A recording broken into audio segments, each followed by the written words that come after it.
ये एक सच्ची कहानी है। डोरबेल लगातार बज रही थी, लेकिन विभा अपने सोफे पर बैठे हुए लगातार छत की ओर ही ताक रही थी। 2 दिनों से उसने बाल भी नहीं बनाए थे।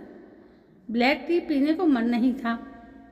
शायद कोई कुरियर वाला होगा, लेकिन अब उसके पास पैसे बचे ही कहाँ थे जो कि वो कोई कुरियर ले सके। जो थोड़े बहुत पैसे बचे थे उससे ग्रोफर्स से घर का ज़रूरी सामान मंगवाया था। अभी 1 तारीख को फ्लैट का किराया भी देना था। लोन वालों के डर के मारे उसने 3 दिन से फ़ोन को स्विच ऑफ करके रख दिया था। किससे पैसे मांगे? सभी उसी की तरह अपना रोना सुनाना शुरू कर देते हैं।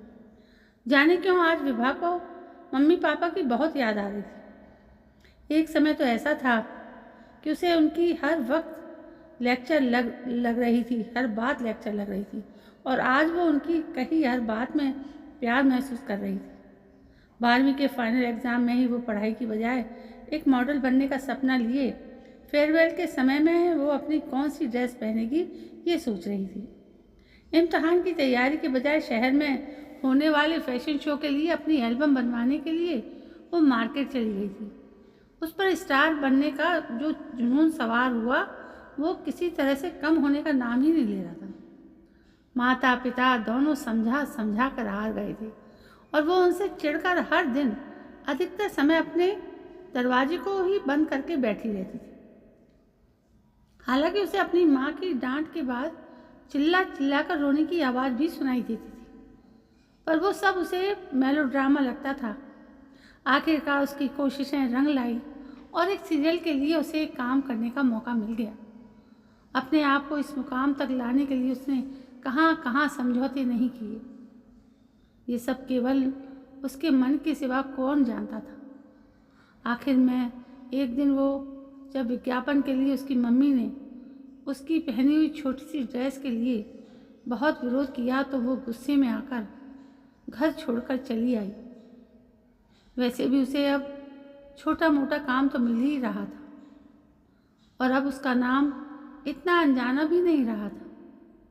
सहेलियाँ, कैमरा, मीटिंग, शो, बस यही उसकी ज़िंदगी बन चुकी थी। किराए पर एक फ्लैट लिया और उसे सजाने के लिए बहुत सा सामान लॉन पर ले लिया। उसके बाद ना तो उसने माता पिता की सुध ली और ना ही कभी उन्होंने विभा को फ़ोन किया। जल्दी ही उसे एक और बड़े सीरियल के लिए साइन कर लिया गया था। अभी शूटिंग भी शुरू नहीं हुई थी, लेकिन घमंड उसके सिर पर चढ़ बैठा था। उसे यूं लग रहा था मानो पूरी दुनिया ही उसके लिए पागल है और उसे किसी की ज़रूरत भी नहीं है। अचानक से कोरोना ने अपने पैर पसारे और पूरे शहर में लॉकडाउन हो गया। सारी शूटिंग कैंसिल हो गई और रोज़ ट्विटर पर बदल बदल कर अपनी फ़ोटो डालने वाली विभा घर में बैठकर अब क्या अपडेट करे। घर के हर सामान का लोन तो जाना ही था, लेकिन सारे काम रुकने के बाद इनकम एकदम खत्म हो गई। पार्टी, मीटिंग, शो, इस सब की जगह कोरोना की खबरों ने ले ली। उसकी अपनी जमा पूंजी तो किराए पर ये फ्लैट लेते हुए 6 महीने का एडवांस किराया मकान मालिक को देने में ही खर्च हो चुकी थी। बाकी आय तो लोन चुकाने में ही जाती थी। उसका अपना खर्च तो उसके दोस्त लोग ही उठा लेते थे, लेकिन अब उन सब का भी लगभग उसके जैसा ही हाल था। इतनी पॉपुलर यंग स्टार पैसों के लिए यूं मोहताज भी हो सकती है, किसी ने सोचा भी नहीं था। घर का काम तो उसने कभी सीखा ही नहीं। स्विगी, जोमेटो लगभग बंद ही हो चुके थे।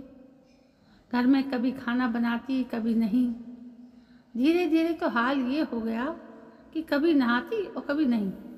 और अब जब बैंक में इतना भी बैलेंस नहीं था खाने के लिए कि कुछ सामान मंगवा सके, तो रह रहकर अपनी पुरानी ज़िंदगी, अपने माता पिता और भाई बहन की याद आ रही थी। लेकिन बाहर डोरबेल बज रही थी। शायद मकान मालिक या कोई लोन पर लिए हुए सामान की किस्त न भरने के कारण अवसाद में घिरी हुई बिस्तर से उठने की हालत में भी नहीं थी और ना ही उठना चाहती थी। बाहर आवाज़ बढ़ती ही जा रही थी और जब उसकी आँख खुली तो उसने अपने मम्मी पापा और बहन को अपने सामने पाया। मम्मी आज भी पहले के जैसे ही उसके सामने बैठी थी। वो अपने ख्यालों में खोई हुई जाने कब अचेत अवस्था में आ गई थी, उसे पता ही नहीं चला। जाने मम्मी अंदर कैसे आई होंगी। आँख खुलने पर जब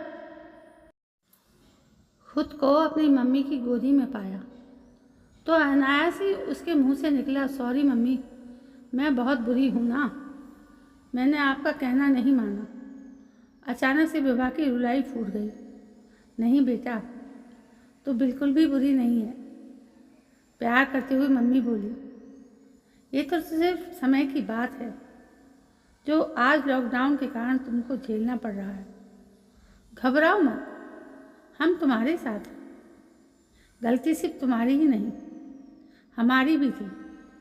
हम भी तो ना तुम्हें समझ पाए और ना ही तुम्हें कुछ समझा पाए। तुम ठीक हो जाओ, फिर चाहो तो कोई एक्टिंग के कॉलेज में दाखिला लो। उसके बाद तुम जो भी काम करो उसमें सबसे बेस्ट बनो। थोड़ी देर बाद विभा मुस्कुरा रही थी और उसके माता पिता भी शांत थे कि उन्होंने अपनी बेटी को अवसाद से बाहर निकाल लिया। तो पाठकगण, उस समय के हालात में बहुत से ऐसे लोग थे जिन्होंने बहुत कुछ खोया था और तब उस समाज को सुचारू रूप से चलाने के लिए ये हम सबकी जिम्मेदारी थी कि हमने अपनों को अवसादग्रस्त नहीं होने दिया और उन्हें बचा लिया था। तो दोस्तों, कोरोना काल में बहुत सी बातें थीं जो ऐसी हुई थी। चलिए, कहानी यदि आपको पसंद आई हो तो प्लीज़ लाइक शेयर कमेंट करें और चैनल को सब्सक्राइब करें। जय हिंद।